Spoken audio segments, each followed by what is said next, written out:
Hey there! If you've ever tried to break a bad habit, whether it's smoking, snacking late at night, or even just procrastinating, you know firsthand how powerful habits can be. Maybe you've decided that's it, no more sugary drinks. And for a few weeks you're doing great, feeling all kinds of proud.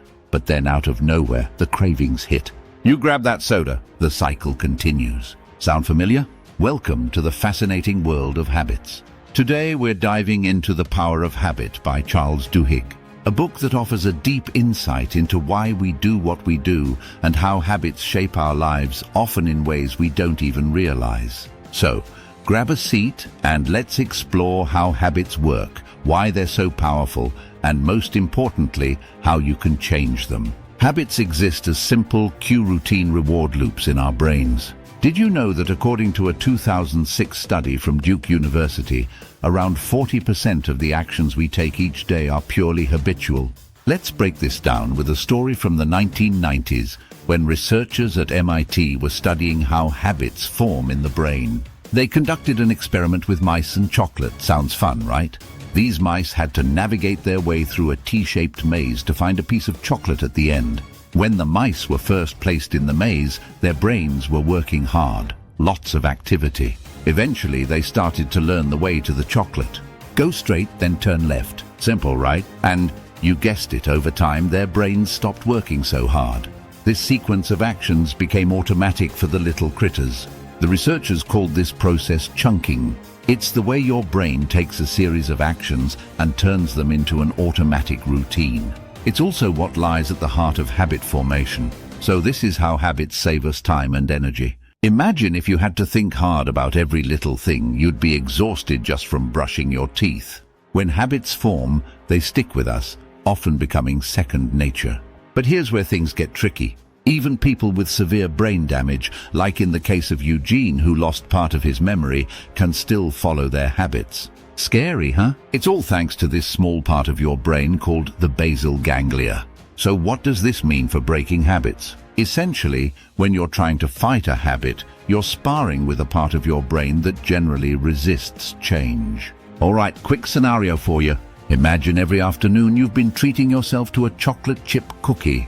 It's a well-deserved reward, right? But you've noticed the scale creeping up. So you decide it's time to stop the cookie routine. But instinctively, when that mid-afternoon hour arrives, your mind instantly craves that sweet treat. And suddenly it's a battle of will. Julio interacts with a lever for a reward. Animated brainwaves spike as the monkey expects the sugar reward. Back in the 1990s, a neuroscientist named Wolfram Schultz was doing some research with a monkey named Julio. Schultz found out something fascinating when Julio worked for a tiny reward, like a drop of blackberry juice.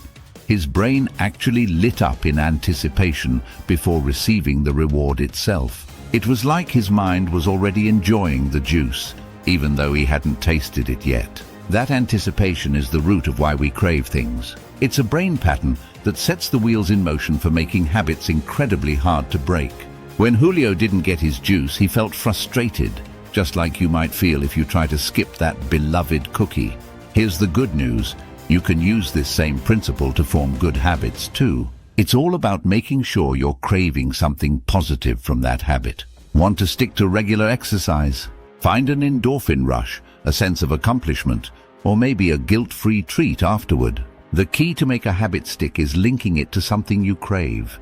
Now, we know bad habits are notoriously hard to break. So should you just give in to every craving? Of course not. Here's what we do instead. Don't resist the craving, redirect it. The golden rule for changing any habit is that you keep the same cue and reward, but change the routine in between. Let's talk about cigarettes. Research shows that smokers who identify the cue, let's say stress or after a meal, and the reward, maybe it's the relaxation or the sensation of doing something with their hands, who then replace the smoking routine with something else like doing push-ups, chewing Nicorette, or taking a moment to relax, have a better shot at quitting. One successful organization that uses this method, Alcoholics Anonymous, AA, has probably helped more people overcome addiction than any other program. How? They focus on understanding the craving, but then offer a new habit, a different, less destructive routine. But here's the twist. Only changing the routine sometimes isn't enough.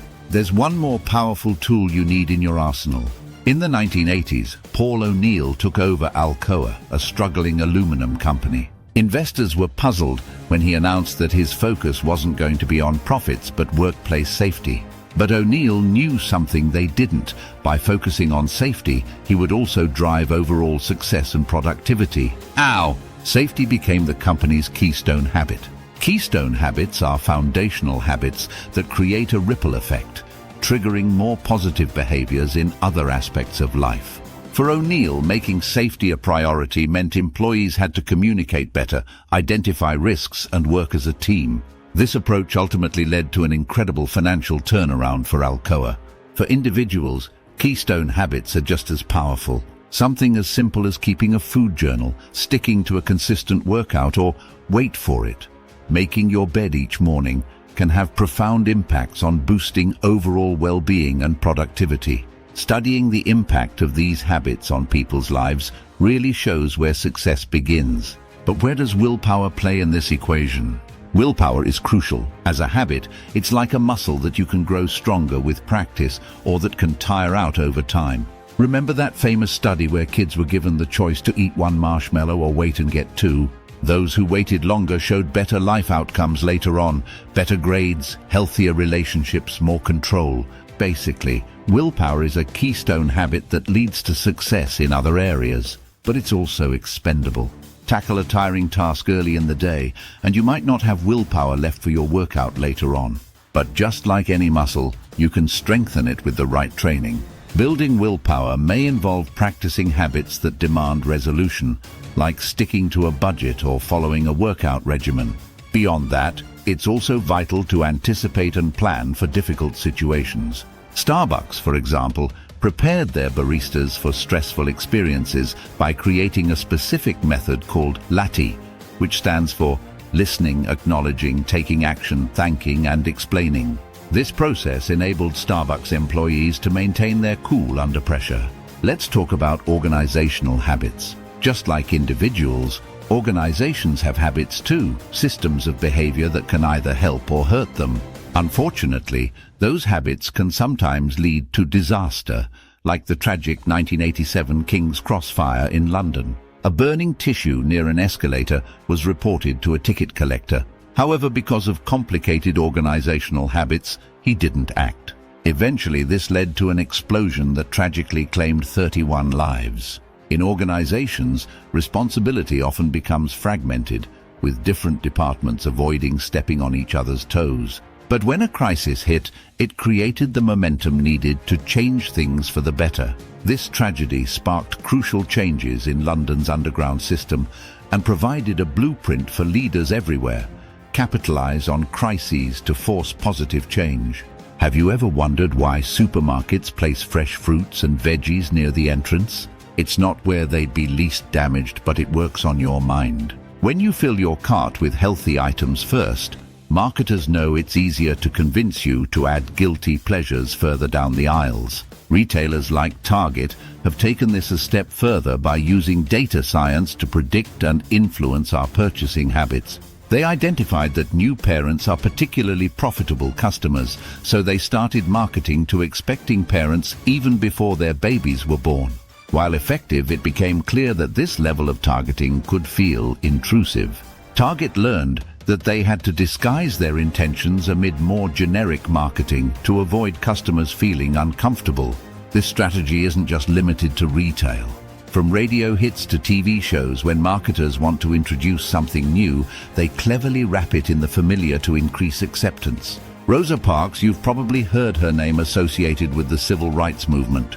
But what made her act of defiance on a Montgomery bus lead to a massive boycott when others who had done the same thing didn't stir such a response? The reason lies in Rosa Parks' strong ties with different segments of the community. She wasn't just an ordinary person.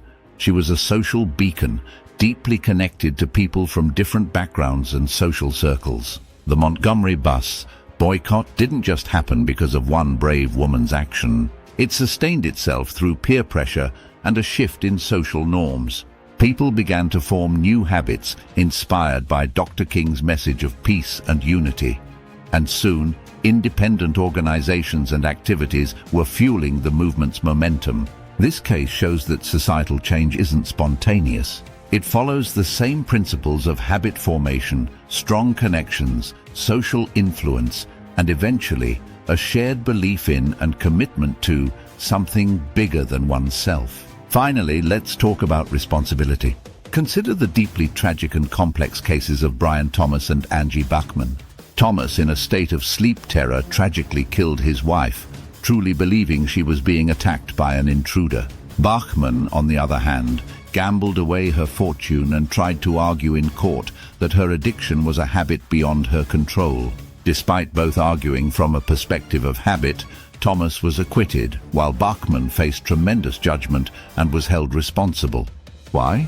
Because once we're aware of a habit that harms others or ourselves, the responsibility falls on us to act and to change it. So what's the takeaway here? Habits are powerful. They shape our everyday actions, our decisions, and even our lives. But here's the good news: they can be changed. Just like Eugene found his way to the kitchen, even with brain damage, you can find your way to healthier, more positive habits. It starts with understanding the habit loop, forging new routines, and most importantly, believing in the change. Make your bed each morning. This small keystone habit might just be the key to unlocking more positive behaviors throughout your day. Thanks for watching. Have you tried breaking or forming a habit lately? Drop your thoughts in the comments below. We'd love to hear about your experiences. And don't forget to subscribe for more amazing content like this.